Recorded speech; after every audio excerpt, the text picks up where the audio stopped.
नमस्कार मित्रांनो, मी लक्ष्मण मंगावारे आपलं सर्वांचं मॅथ विथ लक्ष्मण मंगावारे या प्लॅटफॉर्मवरती स्वागत करतो। मित्रांनो, आपण एक नवीन सिरीज बघतोय, कन्सेप्च्युअल सिरीज। म्हणजे महाराष्ट्रातली तुम्ही कोणत्याही एक्झामची तयारी करत असाल, फक्त महाराष्ट्रातीलच नाही, सेंट्रल लेवलची कोणत्याही एक्झामची तयारी करत असाल तर तुमच्यासाठी ही जी सिरीज असणार ही खूप इम्पॉर्टंट असणार आहे। यामध्ये आपण काय करतोय, गणिताच्या जेवढ्या पण कन्सेप्ट असणार आहे तर प्रत्येक एकाले व्हिडिओमध्ये एक कन्सेप्ट आपण कव्हर करणार आहे। मग त्या कन्सेप्टचं एकदम बेसिक कन्सेप्ट समजून घेणार, जितक्या पण व्हरायटीचे प्रश्न विचारतात सर्वच्या सर्व व्हरायटी आपण त्यामध्ये कव्हर करणार आहे। सोबतच सॉल्व्ह करत असताना बेसिक किंवा फक्त ट्रिकच नाही तर अशी एक मेथड बघणार आहे की त्या मेथडने सर्वच्या सर्व प्रकारचे प्रश्न प्रॉपर सॉल्व्ह होतील। ठीक आहे, चला मग आज आपण काय बघतोय, तर आपण बघतोय शेकडेवारीमध्ये मित्रांनो एक टाइप विचारला जातो, परीक्षा पास व नापासवर आधारित प्रश्न असतात। मग या व्हिडिओमध्ये हा जो टाइप आहे हा पूर्णपणे आपण समजून घेणार आहे, जितक्या पण पॉसिबल व्हरायटी विचारल्या जातात सर्वच्या सर्व आपण क्लिअर करणार। ठीक आहे, चला जर चॅनलवरती नवीन असाल चॅनलला सबस्क्राईब करायचे, व्हिडिओला मॅक्सिमम लोकांपर्यंत शेअर करायचे आणि व्हिडिओ जर आवडला तरच व्हिडिओला लाईक करायचं। ठीक आहे, चलो मग आपला आज असणार आहे परीक्षा पास व नापासवर आधारित प्रश्न। मग याची एकदा कन्सेप्ट समजून घेऊ की नेमके कन्सेप्ट काय असते। जस मी तुम्हाला एक म्हटलं, सिंपल विचारलं का एक पेपर आहे मित्रांनो 1000 मार्कचा, 1000 मार्कचा एक पेपर आहे। जर एखाद्या विद्यार्थ्याला 1000 मार्कापैकी 500 मार्क मिळाले तर असं कन्सिडर होतं की पास होण्यासाठी 500 मार्काची गरज। म्हणजे एखाद्या विद्यार्थ्याला जर 500 मार्क मिळाले तर तो विद्यार्थी तो पेपर आरामशीर पास होऊ शकतो। मग आपल्याकडे दोन विद्यार्थी, एकाच नाव ए दुसऱ्याचं बी। ए नावाच्या विद्यार्थ्याला मित्रांनो 400 मार्क मिळाले। मग मला फक्त एवढं सांगा, हा विद्यार्थी पास झाला का नापास झाला? तर तुम्ही म्हणणार हा विद्यार्थी फेल झाला। किती मार्कांनी नापास झाला असेल तर तुम्ही म्हणणार सर जवळपास 100 मार्कांनी हा विद्यार्थी काय झाला, नापास झाला। त्याच्यानंतर दुसरा विद्यार्थी, त्याला एकूण 650 मार्क मिळाले। बे नावाच्या विद्यार्थ्याला एकूण 650 मार्क मिळाले। तर मला फक्त एक सांगा, हा विद्यार्थी पास झाला का नापास झाला? तुम्ही म्हणणार सर 650 मार्क मिळाले म्हणजे साहजिक गोष्ट आहे तो विद्यार्थी पास झाला असणार। 650 मार्क मिळाले म्हणजे क्लिअर कट गोष्ट आहे तो पास झाला। किती मार्कांनी पास झाला? तर तो 150 मार्कांनी पास। मग सेम तुम्हाला हेच माहिती काय करतात, पर्सेंटेज टक्केवारीच्या स्वरूपात देत असतात आणि टक्केवारीच्या स्वरूपात देऊन तुम्हाला काय करतात ते प्रश्न विचारतात। मग प्रश्न कोणत्या स्वरूपाचे असतात, काय असतात, सर्वच्या सर्व गोष्टी प्रॉपर प्रश्नातून आपण समजून घेणार। ठीक आहे, चला मग सुरुवात करू सर्वात पहिल्या प्रश्नाला। प्रत्येकाने हा प्रश्न प्रॉपर समजून घ्यायचा आहे। ठीक आहे, जे सोल्युशन देतोय ते सोल्युशन समजून घ्यायचे, सोबतच प्रश्न वगैरे लिहू नका। याची जी पीडीएफ असणार आहे ही आपल्या टेलिग्राम चॅनल म्हणजे मॅथ विथ लक्ष्मण मंगावारे या टेलिग्राम चॅनल वरती भेटून जाईल। डिस्क्रिप्शन मध्ये लिंक असणार आहे, लिंक वरती जॉईन होऊन ग्रुप वरती जॉईन व्हायचे। ठीक आहे, सर्वात पहिला प्रश्न तुमच्या समोर, मग एका परीक्षेत पास होण्यासाठी 35% गुण आवश्यक आहेत। राहुलला 28% गुण मिळाले व तो 42 गुणांनी नापास झाला, तर परीक्षेचे एकूण गुण किती? परीक्षा एकूण किती मार्काची होती असं विचार। मग ध्यानात ठेवा मित्रांनो, परीक्षा नेहमी ना 100% पर्सेंटेज मध्ये बघितलं तर 100%ची असते। मार्क चेंज होतील पण जितके पण मार्क असतील त्याला आपण 100% म्हणू शकतो। म्हणजे परीक्षा टोटल 100% मार्काची होती। 100% पैकी जर 35% मिळाले तर तो व्यक्ती पास होणार, पण राहुलला किती मिळाले? 28% मिळाले। मग मला सांगा बरं, हा व्यक्ती किती टक्के मार्कांनी नापास झाला? तर 35 मार्क मिळायला पाहिजे होते, 28% मार्क मिळाले म्हणजे क्लिअर कट गोष्ट आहे 7% मार्कांनी नापास झाला। तर हा जो व्यक्ती हा एकूण 7% मार्कांनी नापास झाला।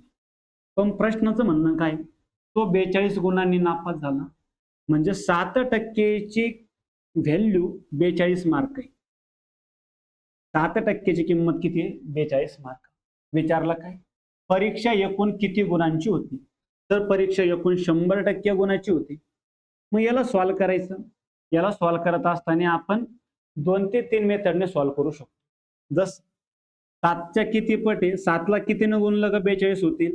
तर 7ला जर 6नं गुणलं तर 42 होतं. म्हणजे 100ला पण 6नं गुणलं तर 600 मार्क येतील. आपण या प्रकारे बी सॉल्व्ह करू शकतो. नाहीतर याला दुसरा आणखीन सोपा मार्ग असा आहे.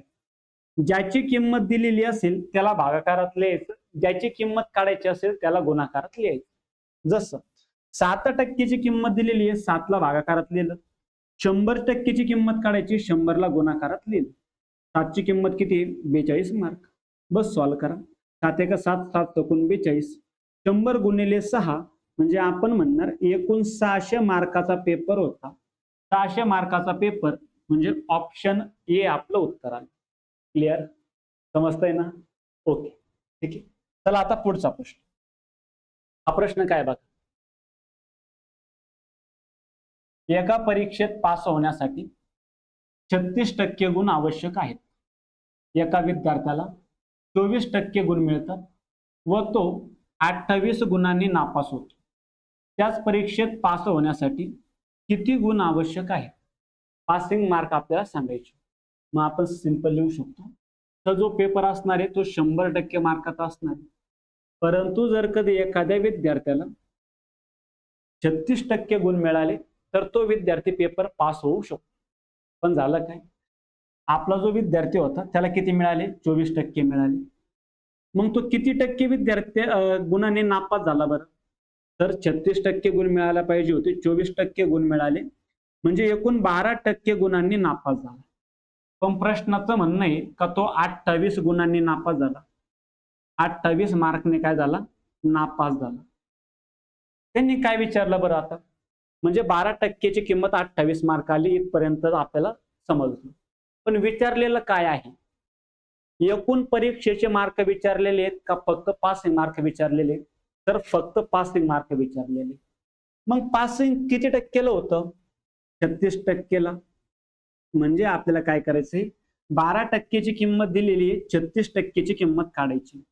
पुन्हा एकदा तुम्ही याला 2 प्रकारे सॉल्व्ह करू शकता. तर 12ला कितीनं गुणलं का 36 होतात? 3ने. तर 28ला बी 3नं गुणायचं. 28 त्रिक 84 आपले मार्क येऊन जातात. एक तर ही मेथड आहे. नाहीतर दुसरी मेथड जी आपण बघतोय. ज्याची किंमत दिलेली असेल त्याला भागाकारात लिहायचं, ज्याची किंमत काढायची त्याला गुणाकार. मग आपण म्हणणार सर 12ची किंमत दिलेली आहे, 12ला भागाकारात लिहिलं. 36ची किंमत काढायची, 36ला गुणाकारात लिहिलं. 12ची किंमत किती आहे? तर आपण म्हणणार 28 मार्क आहे. सिंपल काटापेटी करा, उत्तर सांगा. 12 एका 12, 12 त्रिक 36. 28 गुणिले 3 84 होते. तर मित्रांनो पासिंग होण्यासाठी एकूण 84 मार्काची गरज आहे. 84 मार्क मिळाले का मुलगा पास होतो. ठीक आहे. चला ऑप्शन क्रमांक ए आपलं उत्तर आले. कोणाला काही अडचण असेल तर कमेंट सेक्शन मध्ये विचारू शकता. कुठल्याही प्रकारे डाऊट असेल तर मित्रांनो बिनधास्त कमेंट सेक्शन मध्ये विचारा. सोबतच समजत असेल तर व्हिडिओला लाईक करायचे, चॅनल सबस्क्राईब करायचे, मॅक्सिमम लोकांपर्यंत शेअर करायचे. ठीक आहे. माझं काम आहे कंटेंट देण्याचं. आता हे तुमचं काम आहे हा प्लॅटफॉर्म मोठा करण्याचं. ठीक आहे. चलो पुढचा प्रश्न. ही एक व्हरायटी होती. आता पुढची व्हरायटी मित्रांनो. थोडंच नॉर्मली असे प्रश्न जर आले कधी तर बरेच विद्यार्थी गोंधळून जातात. तर मित्रांनो गोंधळून जायचं नाही, फक्त याच्यातला ना फरक काढता आला तुम्हाला. काय काढता आला? फरक काढता आला तर तुमचे उत्तर येऊन जातात. मांडणी समजून घ्या. मांडणी समजली सोपा आहे. एका परीक्षेत सचिनला 32% गुण मिळाले व तो 35 गुणांनी नापास झाला. त्याच परीक्षेत कपिलला 25% गुण मिळाले व तो 56 गुणांनी नापास झाला. तर परीक्षा किती गुणांची होती? मित्रांनो तुम्हाला फक्त फरक काढता आला पाहिजे, बाकी काहीच नाही. ठीक आहे. फरक काय असतो ते पण समजावून सांगतो. एकदा फरक समजून घ्या, फरक काय असतो. मित्रांनो हा जो फरक असतो ना, फरक सिंपल मी तुम्हाला विचारलं की बाबांनो 20 मध्ये आणि 10 मध्ये कितीचा फरक आहे? तर तुम्ही म्हणणार तर 20 मध्ये आणि 10 मध्ये 10चा फरक आहे. मी तुम्हाला विचारलं -20 आणि -10 मध्ये कितीचा फरक आहे? तुम्ही म्हणणार तर -20 आणि -10 मध्ये पण 10चाच फरक आहे. फरक हा नेहमी पॉझिटिव्ह असतो. म्हणजे -20 आणि -10 यांच्यातला गॅप किती, वजाबाकी नाही, गॅप किती आहे असं विचार. जसं तुम्हाला विचारलं मित्रांनो की +20 आणि -10 यांच्यातला गॅप किती आहे, तर तुम्ही लगेच म्हणणार सर गॅप विचारलाय तर ही आपली संख्या रेषा असते, इथं मध्यभागी 0 आहे. जर आपण बघितलं -10 तिथं -10 आहे आणि इथं आपले +20 असणार आहे. म्हणजे इथपासून तर इथपर्यंत हा 20चा गॅप आहे, इथपासून तर इथपर्यंत हा 10चा गॅप आहे, म्हणजे एकूण 30चा गॅप असणार आहे. 30चा गॅप फरक काय असतो समजलंय मित्रांनो, ठीक आहे, हाच फरक असतो सिंपल. तर +10 +20 -10 मध्ये एकूण 30चा गॅप आहे. सेम अशाच प्रकारे जर आपण बघितलं -10 आणि +20 किंवा याला थोडंसं वेगळं लिहू आपण, -20 आणि +10 मध्ये कितीचा फरक आहे, तर इथं पण 30चाच फरक आहे. फरक म्हणजे त्या दोन संख्यांमध्ये कितीचा गॅप आहे संख्या रेषेवर, त्याला आपण फरक म्हणतो. मग याला ट्रिक काय आहे, समान चिन्ह असेल तर वजाबाकी करा, वेगवेगळे चिन्ह असेल तर बेरीज करा, फरक निघून येतो. जसा हा प्रश्न बघा, तो सचिनला एकूण 32% गुण मिळाले होते व तो 35 गुणांनी नापास झाला. 35 गुणांनी नापास झाला म्हणजे 35 मार्क कमी मिळाले, -35 लिहिलं. तर 35 मार्क कमी मिळाले, -35. कपिलला एकूण 25% गुण मिळाले होते व तो 56 गुणांनी नापास झाला म्हणजे त्याला पण 56 गुण कमी मिळाले. मग याच्यातला फक्त फरक घ्या, फरक घ्यायचा. तर 32 आणि 25 प्लसचं चिन्ह आहे, समान चिन्ह आहे तर वजाबाकी होणार. 32 मध्ये 25 मध्ये कितीचा फरक आहे, तर एकूण 7%चा फरक आहे. इथं कितीचा फरक आहे बघा बरं, समान चिन्ह आहे म्हणजे बेरीज करणार. 6 आणि 5 11, त्याला 1 आला, 5 आणि 3 8 आणि 1 9, सर 91. आपण म्हणणार सिंपल सॉरी एक मिनिट, फरक 91चा नाही येणार. फरक जो येणार मित्रांनो, 6तून 5 गेले 1, 5तून 3 गेले 2, 21चा फरक आला. -35 आणि -56 मध्ये जो फरक आला तो कितीचा आला, 21चा फरक आला. म्हणजे आपण सिंपल म्हणणार 7% मार्क घेणं म्हणजे 21 मार्क मिळवणे आहे. 7%ची किंमत 21. काय विचारलं, परीक्षा किती गुणांची होती.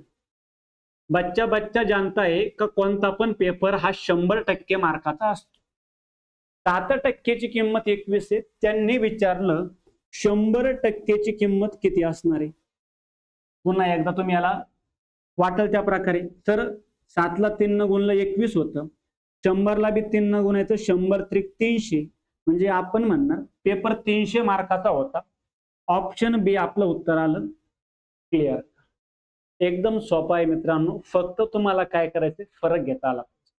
ठीक आहे, चला क्लिअर असेल तर पुढचा प्रश्न.